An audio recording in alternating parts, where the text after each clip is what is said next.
In this video, I will be going through my ChatGPT prompts that ask ChatGPT to make a machine learning script that predicts the outcome of an NFL game between the Philadelphia Eagles versus the Kansas City Chiefs. Let's go ahead and see who ChatGPT predicts. Welcome to Bytes of Code. So in order to get some data, I kind of asked ChatGPT if it's able to scrape specifically for NFL information. It basically tells me no, even when I ask it to use its 2021 NFL data. But what I am able to get from ChatGPT is a Python script that pretty much calculates averages of the scores, which it makes up, and then pretty much decides who the winner will be versus the Eagles and the Chiefs in this case is the teams that I'm using. But I wanted to make it a bit more machine learning.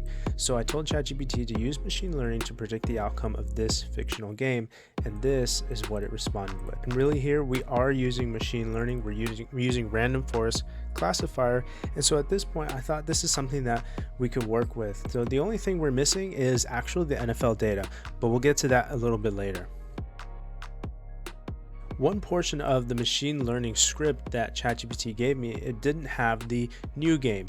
This was training the machine learning algorithm for previous test data, but I needed something that would give me the prediction of a new game. Now ChatGPT creates me this new game dataset, and we will use this in order to predict the outcome for the winner of this new game. But one thing that ChatGPT did is it gave me the scores and the yards already filled in, and I didn't really know where it was bringing these scores from or these numbers from. So I asked it if it's able to estimate the points and the yards in this new game prediction. ChatGPT gave me a nice little snippet that basically just gets the averages from the existing NFL data CSV. Using the averages, it's going to try to pretend that those averages are the new game data, and from that new game data it will then predict the winner. At this point, the only thing I'm really missing is the NFL data.csv, the actual data that we use that's going to train this machine learning algorithm and give us data for the game. And ChatGPT gives me a sample of what this data would look like, but it's not actually the real 2021 data. So I ask it specifically for 2021 data.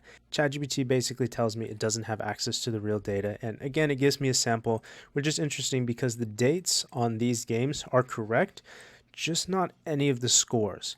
So I figured we're going to create our own NFL data.csv. Why not use the latest games? So I grabbed the latest 5 games from both Kansas City Chiefs and Philadelphia Eagles in order to populate the CSV. And this is what it looks like. We have here Kansas City Chiefs and Philadelphia Eagles. Then we have for every one of those games the points, the opposing team points, the offensive yards, and the opposing team offensive yards. In this case, the date really doesn't mean anything. We don't read it at all in our script. So now that we have all of our data in our CSV, let's take a look at our Python script. And this Python script is entirely copied and pasted from ChatGPT. I do want to add one thing that I'm sure ChatGPT could add, but I'm going to add it here. I'm just going to print out what the estimated yards and points are for these values. I just would like to see it before it gives me the estimation. So let's go ahead and actually now run this script and see what the prediction is.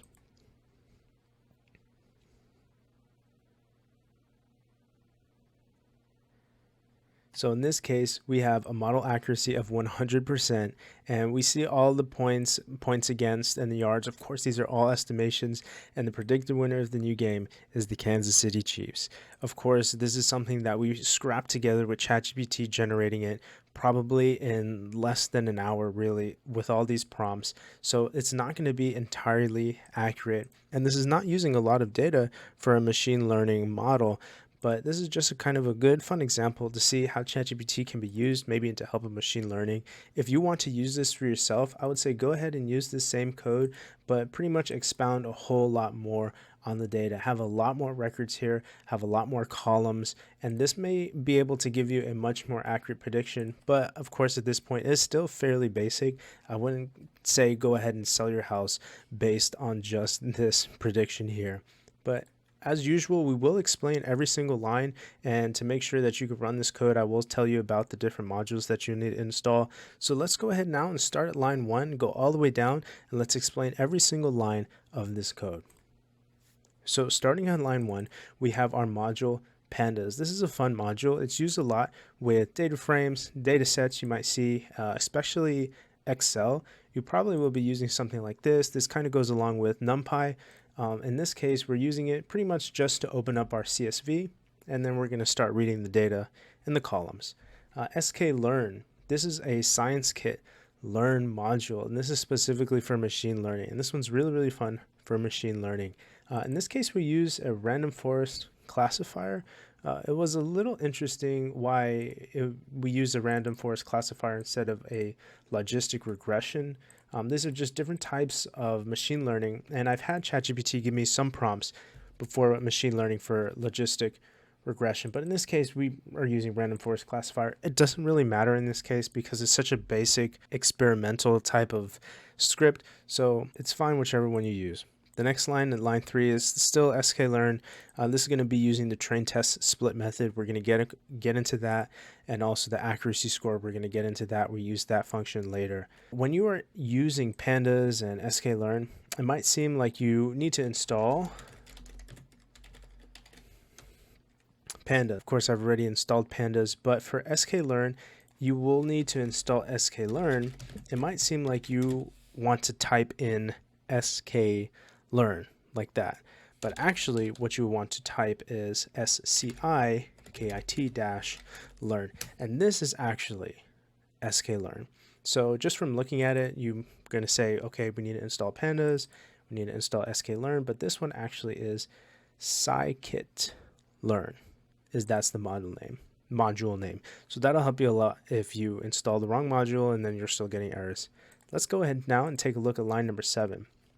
So line number 7 is a data frame. It's basically like an array, and we're reading our CSV. This again is our CSV here, and I'm using an extension to help color it. Usually it's just going to be all white, but it's just to help show that this is the column and this is the respective value for that column. So this is the header column, is the name team, and then actually the first row, second row, third row, fourth row, and so on. And that's the same for all of this. The first line of the CSV is just going to be the header line. The rows after the header line is actually going to be the value of those columns. In line 10, what we're doing is we're just extracting only the rows that are Philadelphia Eagles and Kansas City Chiefs. This would be very helpful if we had hundreds of different teams in here, but in this case, it's really not doing anything. But in case we did have many different teams like the Tampa Bucks, then we wouldn't be getting that data here at line 10. It would be filtering it out to make sure we only have Philadelphia Eagles and Kansas City Chiefs by the time we get to line 13. In line 13, we're adding a new column actually, and it's going to be the winner column. And what this is doing is it's just adding 1 to the Philadelphia Eagles, and everything else, which would be the Chiefs, would get a 0. This kind of would look something like this.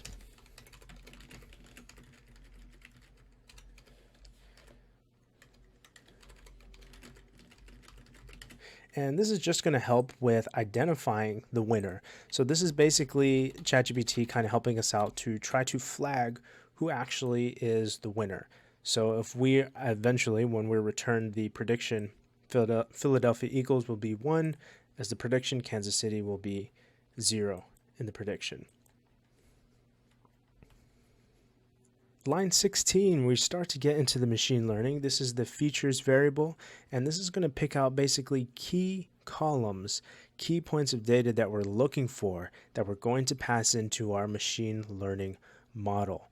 Line 17, again, this is machine learning. This is getting the data frame for just the features, and line 18 is getting just the data frame for the winner.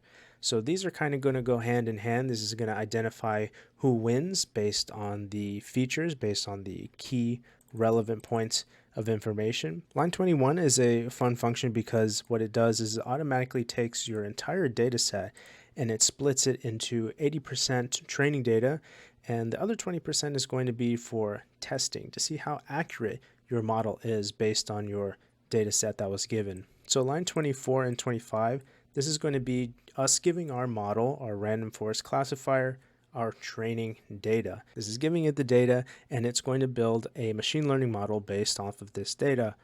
Line 28 is where we make a prediction, but we base it off of our test data.